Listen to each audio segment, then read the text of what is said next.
I'm live at Madison Square Garden. How's everybody doing tonight? Recording is in progress. Recording in progress. Recording in progress. Recording is in progress. Recording in progress. Recording is in progress. Recording is. I'll be honest with you. Honestly, I don't really know what I'm talking about. It's the GDP, but I'm getting a dividend.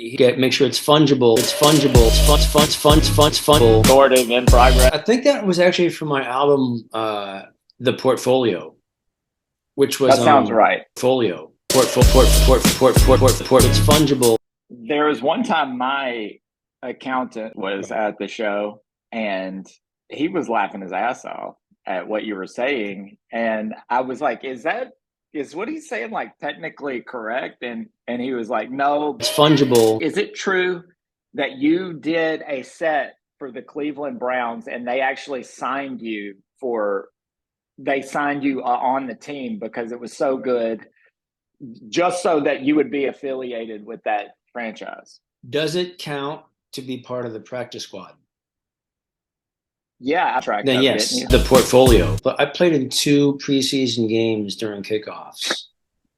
See, yeah, I heard that, and I was like, that sounds like something that Jake would get into. Yeah, I was by far the slowest person on that field, including the kicker. And you got a pretty good highlight reel out of it. And like, I'm very unathletic, very unathletic, very. In hindsight, that might have led to me being cut, just making fun of how stupid our plays are. You know how rigorous we trained on the road physically. I was like, I thought we were just comedians. It was unnecessary. You and I would pitch in and just buy a gym for these hotels. We were like, oh, y'all don't have the equipment we need, so now you do. Recording in progress. People don't know this, but Magic Johnson was a great MC. The funny thing is, he literally would do magic. Basketball was impeding on his actual magician career and MCing career. He had so much potential for magic, and it's a little sad. Like this whole thing of making cars disappear, making Corvette disappear on stage. Yeah. And we were like, you want to be a part of the show tonight? Let Magic Johnson make your car disappear. And the funny thing is that, he was just taking cars. Right.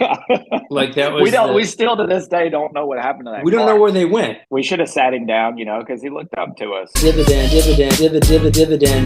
How many hours? 6 hours from LaGuardia to LAX. Yeah. And you went up there, and you wound up flying that plane, and we got there in about 4 hours. Yeah. No, I said, can you shave off 2 hours? And they were like, that's not physically possible. And I was like, watch this. Fungible. If you were in first class in the 90s, you could go through baggage. You could go down in the hatch and eat people's snacks.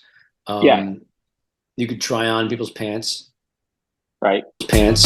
It's fungible pants. That was really nice of you to go, you know what? I'm going to give these people some Bloody Marys. Back in those days, you remember I was making a bunch of French Revolution jokes, and I was like, let's make these real Bloody Marys. It was a good stroke of luck for you, though, because who was in that flight was James Cameron. Oh, yeah. James Cameron. Right. And he loved that you were passing out the Bloody Marys. And he was like, I'm making this Titanic movie. Why don't you play one of the crew? Yep. And I forgot that's how that. Yeah, that all came about. To this day, your accent was flawless. People never knew you were American. They all assumed you were from the UK. Well, I told them I would do it, but I didn't want to be credited at this point. Are we acting? Or are we agenting? Right. Am I, what are we doing? Yeah. Yeah. That was your famous catchphrase. Pants. Speaking of Texas, didn't you do a show where several rounds were fired in the air because you were killing so hard? Texas and certain states, if you really are killing, they'll just launch bullets directly up. Right up. Yeah. Show of bullets. Who's married? Show of gunshots. Who has kids? And it doesn't work as well indoors. They do it, That's why the Houston Astrodome had to come down. They had a couple of really great seasons, but then it was like every home run they had to go on the PA and like, remember, please don't shoot the roof. Yeah, they would say if you can't refrain from shooting the roof, right, use blanks. And people wouldn't do it. They were like, this is a real home run. Why don't I use real ammunition? Yeah, the roof was no longer structurally intact.